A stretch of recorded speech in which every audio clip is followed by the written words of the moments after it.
Hello, my wonderful people. Good morning, good afternoon, good evening, good night, depending on your time zone or anytime you are coming across my platform. If it is your first time and you like what we are doing in this platform, kindly like, subscribe, put on your notification bell to all notification. And I want to appreciate you too for creating this wonderful platform that we are using to disseminate information. At the same time, I put a disclaimer that here in Linda's TV show, we do not promote misleading information, hate speech, or violence. We are here to educate and inform the members of the public about what is happening, and also YouTube to tell you that a call for self-determination is not a call for war. Great people, I greet you all. Let's watch today's video, and after that, let's come to the comment section to air our mind and our opinion constructively. Thank you. Ask you.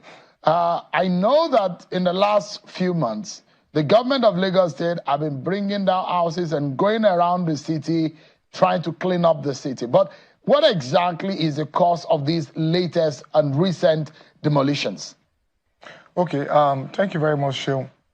With respect to Mende that you mentioned and you highlighted in your report, Systems 1, that's Odoyalaro, was gazetted in 1974 by the former Lagos State Milad, General Mobolaji Johnson. And that is the most critical system in the whole of the state. It defloods the whole of the mainland into the lagoon. In 2021, my predecessor in office, Mr. Tuji Bello, served notices on the properties inside the right-of-way for Systems 1. And they started the engagement for over a year. I inherited these conversations, and it got to the peak on 21st of November or so last year in my office. All homeowners, developers, residents on the right-of-way of Systems 1 were led into my office by the honorable member representing Koshofe, Constituency 1, Honorable Okola of Lagos State House of Assembly. We played the video. We had a lengthy conversation, and they agreed it's time to take action because the rains will start soon. That was 6 months ago. We served the notices afterwards. And then 2 weeks ago, enforcement started. By the way, Sheun, if you are from Okpebi, you see a major development going on.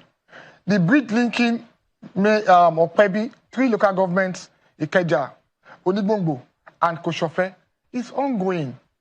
And it's passing by Odoyalaro. And the right-of-way had been set aside since 1974 for this infrastructure. Now, they removed other properties. But Mende Villa sent in a document. We had to go back there yesterday. We were there last week, Sunday, with all the teams from the ministry. And they mentioned 2 names. Luckily, those 2 persons, they have institutional knowledge. Engineer Fashino and Engineer Taiwo. We went back and they did inform the residents that, look, this man actually didn't comply with the provisional approval that was given to him years ago. At that point, graciously also, let me inform, the governor also did approve that we reduce the right-of-way from 140 to 100 and insisted that you can't put 140 on a side of Mende, spread it on both sides, Ogudu and then Mende, which now allowed us to work with the new layout. Initially, the whole of Mende Villa was gone. It was sitting inside Systems 1. But with the new realignment and the notice served on them, it now had to affect the buildings backing Odoyalaro Sheun, and the system had to take its course. Yes, they claimed there were no served notices. Sheun, in my first life, I was a lawyer. So notices is the fulcrum. It confers authority, like they say in court. It confers jurisdiction on the court. It's like service. They were served. They had come for meetings severally. The Residents Association had met with the PAMSEC in my office, Engineer Mahmoud Adekunle Adegbite, severally. They had met with me. So on what basis were they having meetings if actually they were not served the requisite notices? All right. But So let's get it clear. Let's take it one after the other. Yeah. Very well. So, Commissioner, let's take it one after the other. And I love us to kill and address the matter of notice, whether the government did due diligence in notices or not. These notices, when were they served and how were they served? Thank you very much. The first notices were served on them in 2021. Each of the property owners on Systems 1 were duly written that they should remove the encumbrance because they are sitting on Systems 1. That led to the engagement with my predecessor in office, Mr. Tunji Bello. When I came in, it was apparent we have to engage them again. The time had lapsed. So we wrote them. They came in November. We had a lengthy meeting, and they were led into my office by Honorable Okolawon. They were also written that these properties are sitting on Systems 1's right of way. That's Odoyalaro right of way. Upon serving them the notices, they now had to go and mark the properties. Ministry of Environment and Water Resources kindly remove this contravention. Some of them, partly their gates. Because this cuts across Sholui, Mende, and then the other side of Ogudu. So, Commissioner, apologies to butt in quickly. These notices, were they published aside the copies that the government transmitted to these people? Published in what sense, Shew? I mean, notices are meant, in fact, court documents and court notices are sometimes being published. Shew, if a court gives a directive to go and publish, processes of documenting or passing across these notices. Shew, they were served personally. If the court, if it had been a court-ordered substituted service, it would have been a different case entirely. They were served personally, but those that were not seen, they were pasted on the properties involved. Beyond that, those properties were now marked. Remove this contravention, sitting on the right of way. That fulfills it. And we didn't just go there, Sheung. We still engaged them. For this Mende Villa, I was there last week Sunday, and we spoke to the residents. And the developer came and we said, no, look at this document that was given to you. It was even conditional or provisional that you have to fulfill certain conditions. But what we found out was you had gone ahead to do what was wrong. And it's about being brazen, Sheung, without consequences. And I tell people, we can't say we want to develop a country and we choose to undermine the laws and the regulations, cutting across from drainage service to town planning to even transport regulations. We need to choose what we want. Development don't come by accident. They come by proper planning. Let me walk you through a process. You apply for approval. You apply to physical planning, for instance. A sister ministry. They will refer your file to Ministry of Environment and Water Resources to go and get a drainage clearance in case of situations like this. Most of them take those processes for granted. And there's always a paper trail. So we're here today because some persons choose to be brazen. And let me also tell you, Sheung, so if you forgot to, excuse me, don't point to my thought, Sheung. We went to Ikota due to flooding. We opened up Ikota from Ogolonto, Ogombo, through to Ikota River. And today, graciously, it was in the budget. And they are today giving them a trapezoidal drainage system as a main primary collector for that system 44. Today, we are deflooding it. As we speak today, they are deflooding the hill of Arboru. Give them a super resilient infrastructure. People also forget that this is a coastal state. By the fact that we are a coastal state that have been pretending to go under in the next 50 years, we as a people must take ownership of our own infrastructure and then make sure we don't go under. How will you build on Systems 1 for God's sake? They call it Systems 1. Other systems were built on System 1. It's for a purpose. So, Commissioner, the reason why you are doing these demolitions and serving these notices is because of environmental issues. Sheung, I'm not doing demolitions. Point of correction. The Lagos State Environmental Management and Protection Law 2017 provides that we, in my ministry, can remove everything inhibiting free flow of storm water, rainwater, blocking our canals and our collectors. So we don't do demolition. We remove. So let us get it in proper context. So that's what we're doing. Now, don't also forget we work with other ministries. There are times we have to cede it when it comes to demolition to the appropriate ministry. That's Ministry of Physical Planning. If it's not on the right of so let me ask you quickly, yes, Commissioner.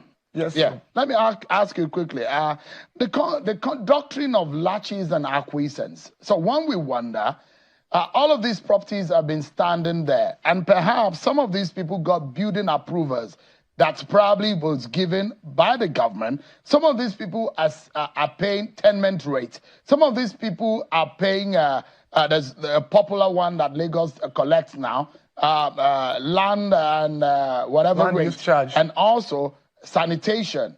They're paying a lot of rates, which means that there is a sense of condonement by the government who has sat with his arms folded over the years, looking at all of these structures standing there and did nothing. And I'd like to bring to your notice SH0CK versus Nigeria, a case involving how citizens can be handled in this kind of matter. Now that these properties have been brought down, what remedies are there for the people in whom their homes have now been lost to these removers? Thank you very much, Sean. And can illegality become legal because of acquiescence and latches? I will tell you no. When it's overriding public interest, it's overriding public interest. If we are taking or removing these properties for personal gains, it becomes a different narrative entirely. This is overriding public interest to avoid the flooding of the whole of the mainland. And the fact that this was gazetted in 1974 tells you how critical Odoyalaro is to the states and to the well-being of every one of us in the states. We should separate the issues, separate the legalists, and focus on the narrative. We just have notices. But again, those properties sitting yes, on the right of way? Sorry, Commissioner, as much as, yes, one will wonder the fear of flooding and the environmental impact on the state, but what about the livelihoods of those that will be rendered homeless? Is the government, because if government is there for the interest of the people, is the government thinking about them? And I made reference to this doctrine of Latches and Acquiescence. If the government is collecting these rates and looking on, and all of these things have been happening, the interest of the people who have been rendered homeless, is the government thinking about that also? Thank you very much. Some decisions are very painful. Some decisions are going to be very unpopular when you take them. And governance, like I say to people, is not a popularity contest. You must take very, very, very tough decisions to govern and govern well. So, for this kind of incidents, you have to weigh this on the scale of on whose side do we have to fall? Is it on the side of these families here that we are putting through this temporarily, or the side of the generality of Lagosians? That's why they call it overriding public interest. If the whole of the mainland gets flooded, what do we say to Lagosians? They will start abusing the government for abandoning its responsibility. We're not giving them resilient infrastructure. So we have to we can't cherry pick. We have to choose what we want as a people. But again, when we wonder, there's been some kind of infraction on some of the agents of the state government, because they've looked on, they've accorded them, they've condoned all of these happenings over the years. But Commissioner, because we don't have so much time, I'd like to ask you some of the discoveries of the occupation under the bridges and all what have you. I made reference to SH0CK versus Nigeria. Habitation and having a home is a right has been established by our courts, and under some of the treaties that have been signed by Nigeria, that Nigeria is signatory to. What is now going to be the lot of some of these people that have been displaced? Yes, they may be living in illegal circumstances that are not that required as squalors or shanties, but is the government thinking about resettling these people? Oh, thank you very much. So, when last year the governor himself led the charge that we must clean up on all the bridges of Lagos from Orile down to Koko. He led the charge himself, October last year. And from there, we came to Ijora, under the bridge, Akpogbon. From Akpogbon, we came to Obalende, now Dolphin. And in the next few hours, we're going round Adeniji to Ebute Elefun. In as much as we want people to live in a better society, you can't tell me staying under a bridge is acceptable.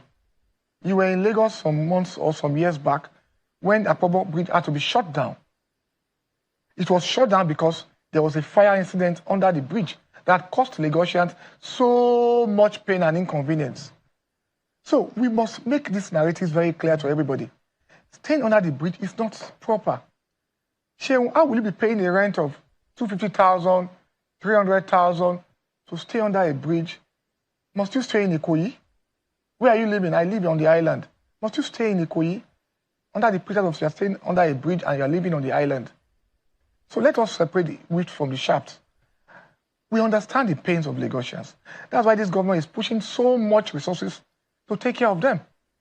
500,000 eco-care food was distributed some weeks back. Free transportation for them. Free antenatal and postnatal for them. These are not for the elite. These are for Is the government going to temporarily resettle these people, Commissioner? They are going to be homeless. They are human beings. Yes, they may have been involved in what the government labeled as illegal. But should they now be left to the hazard of nature because of their action? And I will tell you for a fact. What is the plan for temporary resettlement? I will tell you for a fact, we're doing a lot of things with NGOs and churches with respect to some of these individuals. But they must be profiled first. Upon profiling them, we give them a lateral platform to register. It's when they register you that they capture your data, that they can plan for you. If you go the route of whatever doesn't get done, whatever doesn't get measured doesn't get done. We won't do anything. We'll take taxpayers' money and fritter it, and they will start asking questions tomorrow. So the first step is let us profile them. Where are they from? Who are they? What are they doing in Lagos? That's what LASTRA would do. And that's why we have the LASTRA platform. Upon doing that, we now come to how do we resettle? How do we mitigate the impact of the displacement on them? But they can't stay under these bridges. If you've ever seen people attacked when their vehicle break down on 3rd Mainland or on Osborne or even on Lekki Ekpe Express, you will not be saying this. They'll attack you and they will run away to darkness. It happened. They had killed people before. It has even become a security menace to the whole state. So, and the purpose of a government is security of lives and property. This governor is doing so much in that respect. And it's unfortunate we can't allow these things to go on. We must take back these spaces. We must put them to proper use. We must also account for people that are in Lagos by way of registering them on the LASTRA platform. Joins us live from our Lagos studio. And here with me, I have the presidential candidate of the SDP in the 2023 election, Mr. Adewale Adebayo. Thank you so much indeed for that. It's a pleasure. Appreciate it. God bless Nigeria. Thank you so much, comrade, for joining us tonight. Yeah, thank you so much, Sheung, for having me. Good evening, viewers. I appreciate it. I know it's been a conversation that you and I have had over the time about what is realistic and what is also payable. And Labour has said the governors or the government in the state can actually make the payment. 615,000. I spoke with your colleague at the NLC, Comrade Joe Ajero, and he gave a list of what the organized labor was looking at and the breakdown of what culminated into 615,000. But it was slightly different from the conversation you and I had. It was about 400 and something thousand that TUC actually thought about. At what point did you ratify to 615? Thank you, Sheung. Thank you once again for having me.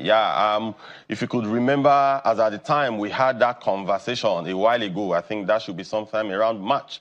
So our position from Trade Union Congress of Nigeria was about 447,000 naira. But the NLC submitted a figure that was a little bit more than that. So we have to now have a kind of harmonization conversation. So when we had that harmonization meeting, so we came up with a demand of 615,000 naira.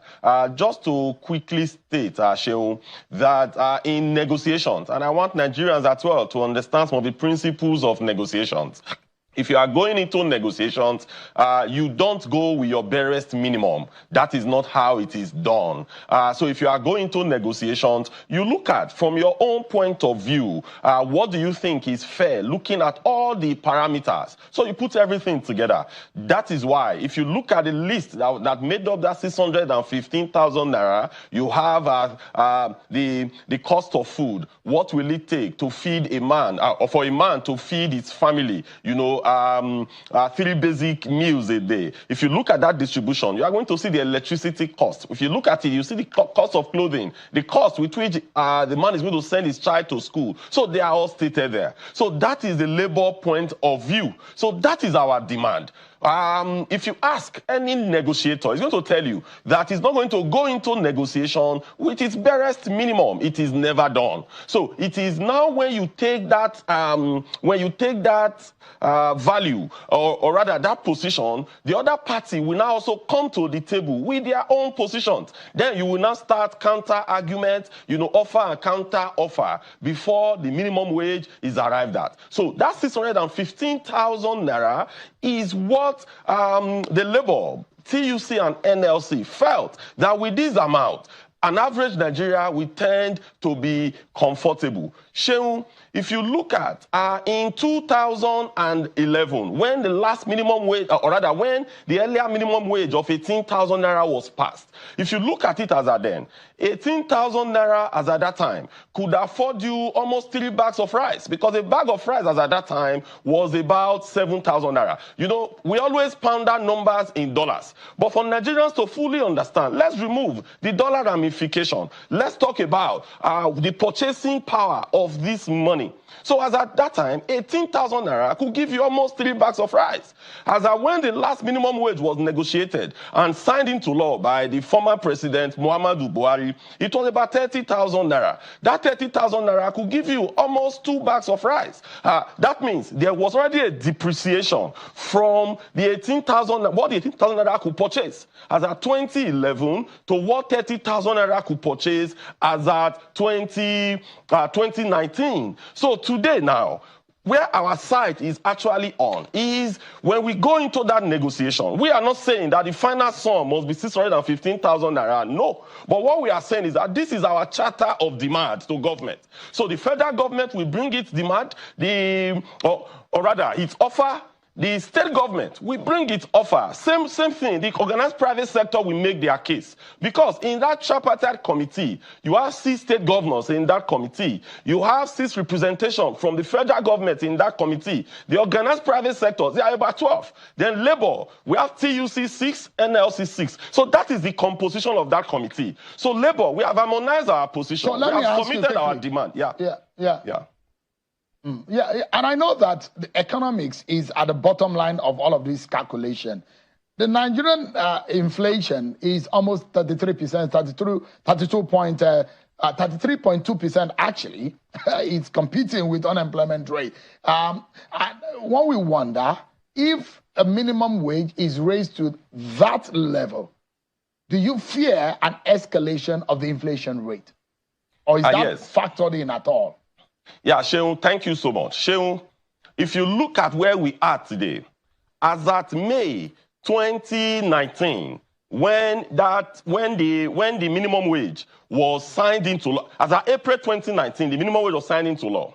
So the inflation result, as released by the Nigerian Bureau of Statistics in May 2020, 2019, if you look at, sorry, not the inflation result, the amount of allocation from FAC that was shared in May 2019 as at then was about 600 billion naira. Sheung, if you look at the average amount that has been shared in FAC between that time and now, in some months, it's almost ×3. What does that mean? I'm dovetailing down to the question that you have asked. What does that mean? If you look at, as at today, the average money that government or state government receive from federation accounts and what their internally generated revenue is, if you compare where we were as at April, May 2019 to where we are today, you could see that it is much more than ×3. What does that mean? All we are asking is that this money is already in the economy. So whether you pay this money to the workers, whether you use this money in building roads, whether you take this money in buying computers, for example, Shehu, the person that supplies computer to government, before now, maybe a particular HP or a Dell version of a computer could be sold before now, maybe at a cost of about 400,000 naira. With 1,000 naira to with exchange rate of 1 to 400 per dollar. It could be.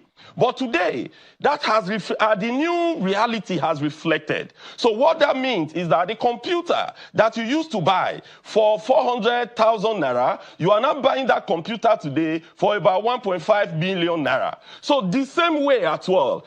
Remember, Sheung, if you look at the 9th National Assembly, how much did they spend in buying one SUV car?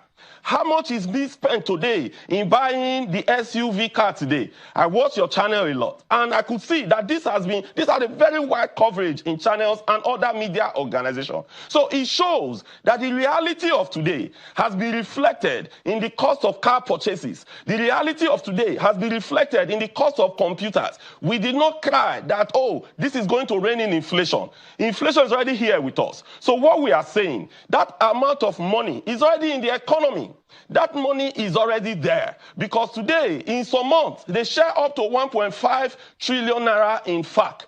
What that means is that that money that is already there, give workers sizable amount of this money, use it to take care of the goods that lay the golden eggs. Use this money to take care of the workforce because you have reflected this money in the cost of cars. How many times, Shehu, have you heard that governors will say no, they want to drive rickety cars because the cost of a car today has moved over 200 million naira? How many times? How many times have you heard? Sorry, I'm looking at the direct implication on the economy. Yes. If you, experts have said, if you pump that kind of money into that sector, for example, paying wages in that amount of money, it will escalate inflation. And that's why I'm asking whether Labour is thinking in that respect. But what would you say is the figure that the Labour can work with? Should the government, because we are hearing, and Edo State, for example, has done 70,000.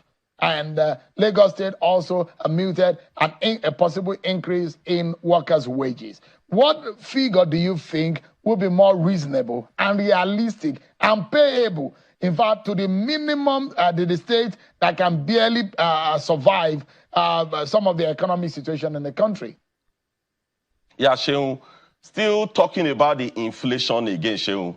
The amount of money in the economy today has already almost quadrupled when you compare from where we were as at 2019 to where we are today. So this money is already being spent in other items in the economy. And record has been there. And from the recent EFCC altercations with the former Kogi State governor, you saw the amount of money that was being moved into changing money into dollars and all that. So, and there are allegations today. And the governors, most of them, they've not come out to actually dispel that allegation. That the reason we are having a first crisis today is because at some point, FAC allocations have been moved into parallel market to shop for this. So those money that they are moving into those wrong areas, it should be channeled to paying workers. So whether you pay workers this amount of money or not, it is already in the economy. So that is our own position. So the impact on inflation, yes, there's going to be impact on inflation, but it will not be astronomical. So coming down to the ability to pay, to what is really pragmatic, Sheung, as a negotiator, when you are going into negotiations, you state your best case. When you are going into negotiations, you put your cards on the table, backed by evidence and backed by what you think is okay. It is now left for the other party to also come and do their justifications. We will also listen to them. And at the end of the day, we are going to arrive at a certain point, but with the ability to pay. All right. We strongly know, Sheun, let me anchor here. We strongly know that as it is today, you know, when state governors, when they are contesting for elections, they tell us how they are going to turn the mineral resources, how they are going to turn the human resources into prosperity for people. But what we have seen is that the misery index has actually been increasing all over. So we are calling on these state governors that the reason they are elected is to be able to turn all these various resources into goodness and prosperity for the people. So we are ready to listen to their own point, their own side of the story. But we should also, I want to use this forum to also inform them that as a state governor or as the president of a country, it is not, I mean, you are not there. It's not an a la carte. You don't just sit down and just think that whatsoever you show to the people, they will receive. No, you must put in your thinking cap. You must wear that thinking cap, and you must be able to harness your material resources, your mineral resources, your human resources into prosperity. Not to sit down and be expecting FAC allocation every month without doing anything in your respective states.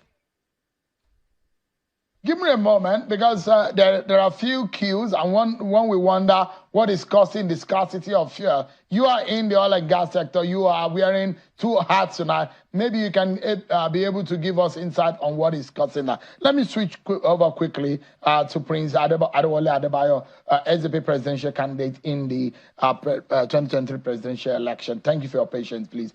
You said, let me quote you, and you are directly making reference to the minimum wage. And let me quote what you said. You said, minimum wage in a regime of maximum cost of living and no minimum guarantee for social safety net in galloping inflation is a pantomime of self-deceit, a reality show in which neither government negotiators nor labor leaders negotiating wages live on their own official wages.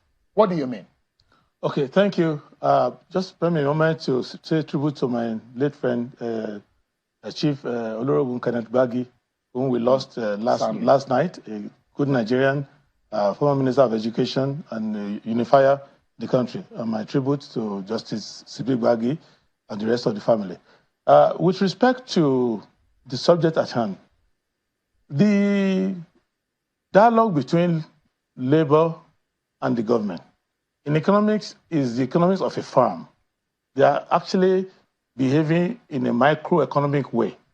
It's just like in America when the UAW, United Auto Workers, or Unite, come together and they are negotiating their wages. They are talking within their factory alone. They're talking within their industry.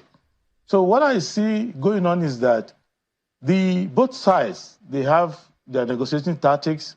So some of the numbers they are throwing around may even appear to themselves to be unrealistic. But my message was to let people know that this debate arose not from the adequacy of wages, but the problem of purchasing power. And that if you listen to Mr. Osifo and all the comparisons he's making, you will see that even though he's talking microeconomics in terms of what my members need to get from their employer, they're talking to themselves. They're not talking about the economy overall. But what is causing price instability for them is the purchasing power of the Naira. And there are two ways to help the purchasing power of the Naira. One is that you can do stabilization of the currency itself so that you kill hyperinflation and inflation, and the Naira from January to December can maintain its purchasing power. That's what you can do. Second thing you need to do is to come from a welfaristic point of view, to realize that what are the workers worried about? What do they spend their money on? Earlier today, you were talking to Commissioner for Environment in Lagos about people being ejected from their houses. And even under the bridge, people were paying, according to the commissioner, 250,000, 300,000 to register to live in a slum. What does that tell you? It tells you that if the average worker had access to housing at, say, about 7% of his salary, has access to medical care at around 5% of the salary, has access to education for 4 or 5 children at about 6% of the salary, and now has to deal with only food and the issue of transportation, that by virtue of you having unemployment, you have an access card, the card I grew up to know in Lagos, under G0NE. You have that card, LSTC, as it was called in those days. You could take transport. People go to London, you have that Oyster card.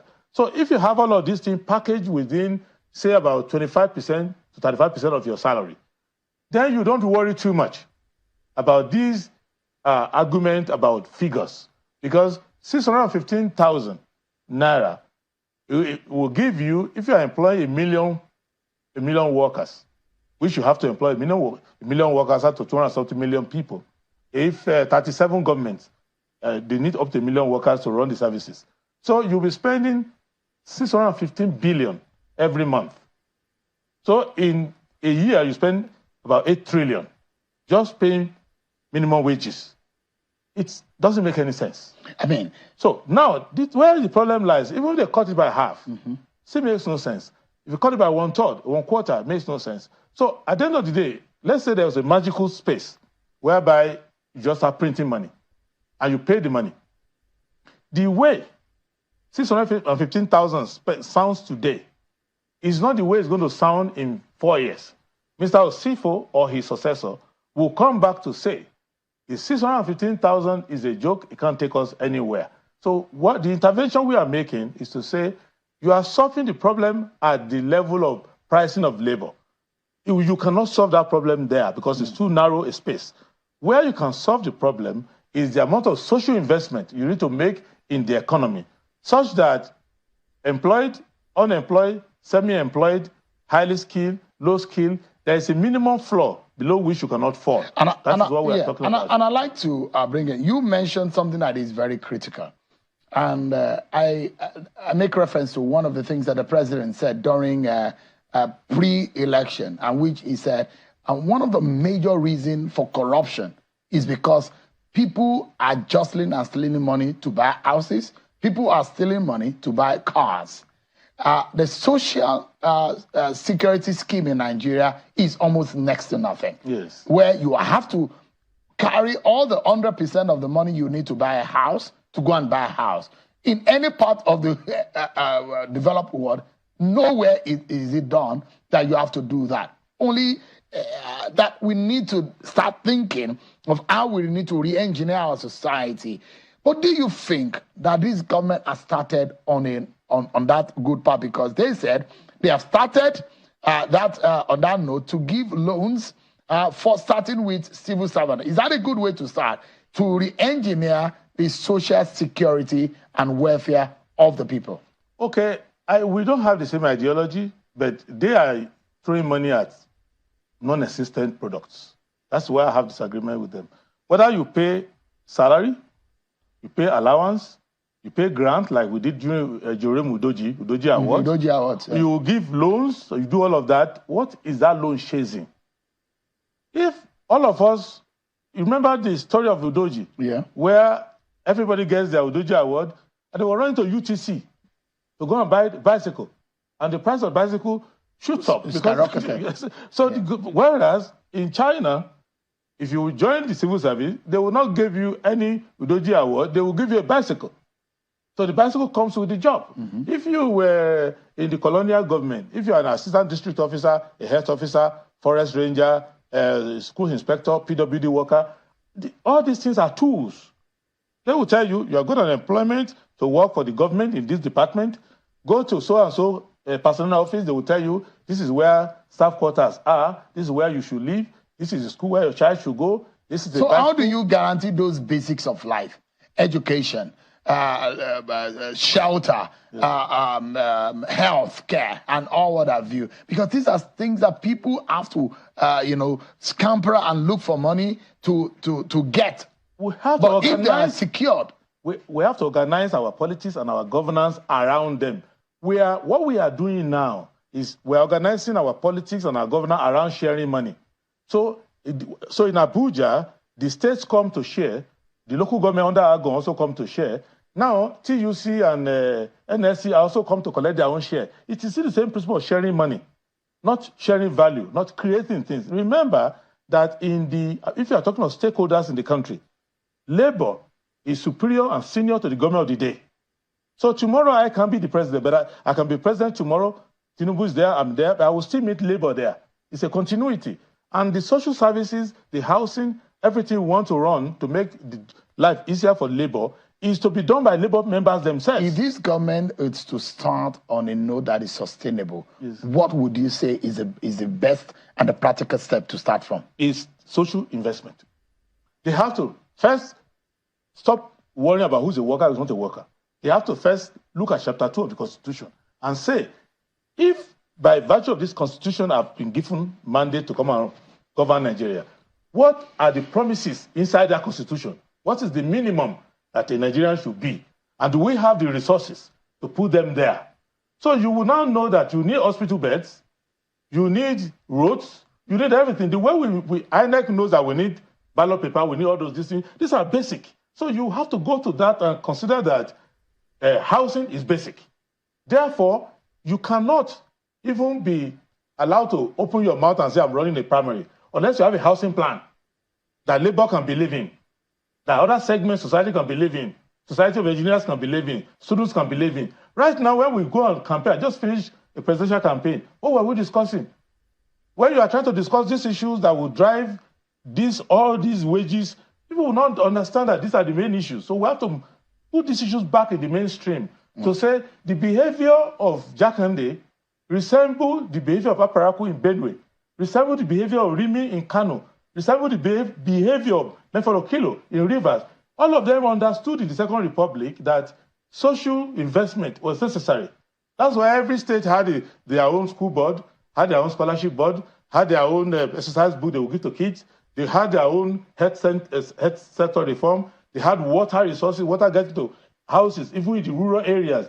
You are from, with due respect, you're from Ekiti State. You will remember that if you go to some part of Ekiti State, you will see adjacent waterworks and all those things there. Then they were creating industry to create jobs. So what we are doing now is a monetarist government where we share money. And you will assume, for example, this is a very important person in Nigerian leadership, the TUC leader.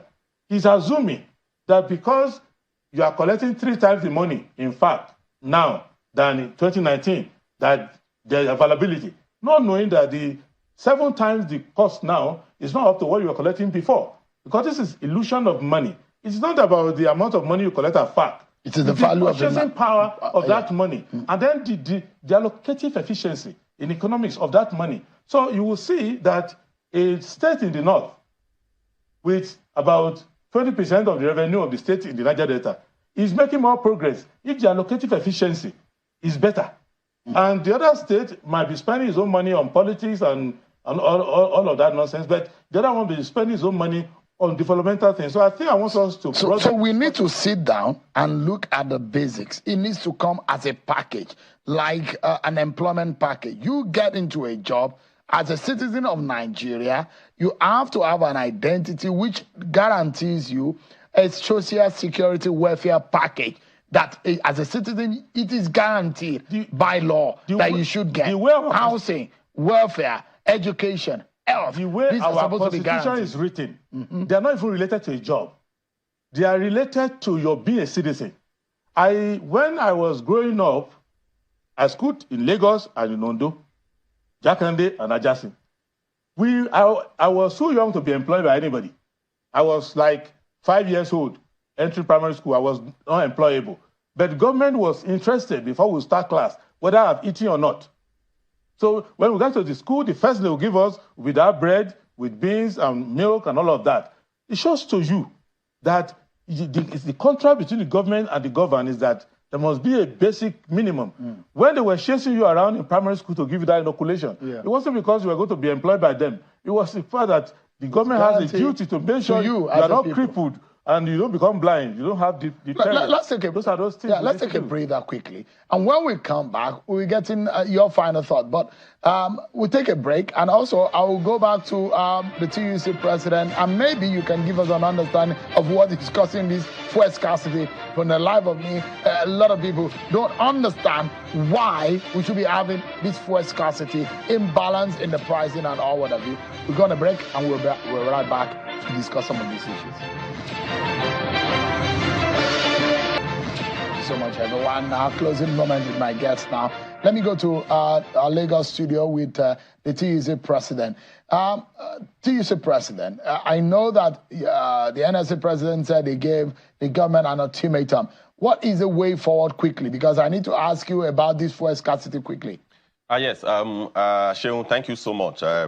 Just before I come to that, you know, the last time myself and my very good friend, Adebayo, were in your studio, we did not agree on a lot of things. By the way, Adebayo, I say good evening to you. But today, I think, yeah, we have some convergent points, really, because some of the things he said, they are actually cogent and real. But, you know, like when I started, I made allusion to the fact that in 2011, when the minimum wage of 18,000 naira was passed, it could buy almost 3 bags of rice. So that is the value. You know, as I have said often and often, that if you, the basic economics by A.O. Lawal said that money is a store of value. So if 18,000 naira could buy 3 bags as at then in 2018, but today, 18,000 naira cannot even buy you a quarter bag of bag. What that means is that the money has eroded. That is real. That is correct. The erosion of value is there. But in labor, when we are discussing, what we now look at is what is the reality for today. The reality for today is that inflation is above 30%. The reality for today is that things are hard, things are difficult. The exchange rate has moved officially from about 450 naira to somewhere around 1,400, 1,500. That is the reality today. So when you are now going into negotiations, you don't look at the wish list. What my very good friend over there was saying was the ideal situation. What should have been? Just imagine, for example, you get into negotiations. You discuss with government. They tell you they will provide this, provide that, provide that. You sign them off. And you don't discuss on realistic minimum wage. And tomorrow they deviate from that. How will your members survive? So as much as you are pushing because we are policy totally out of issues, time.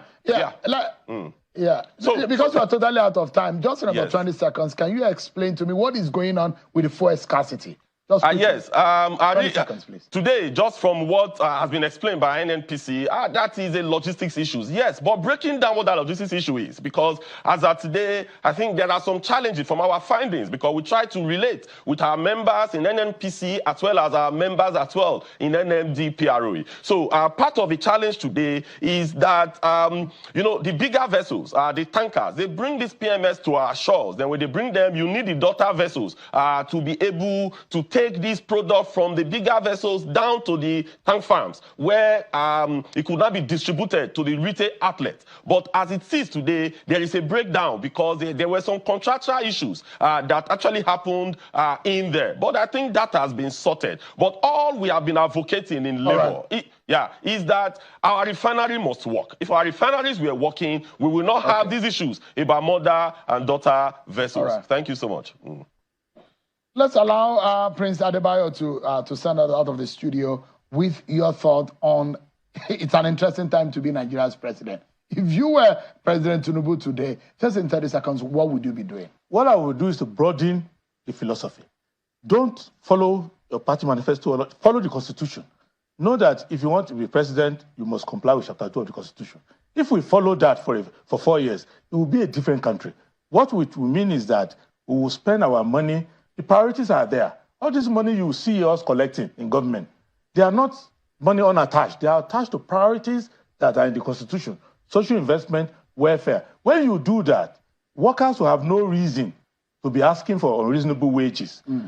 This environment in the society itself will create more jobs, because 2 things that the government needs to watch out for all the time is cost of doing business and cost of living. Once you govern that from the fiscal side, which is one, don't waste government money, don't steal it. Secondly, prioritize it with allocative efficiency towards priority projects that can create capital. And then on the monetary side, the central bank will not be allowed.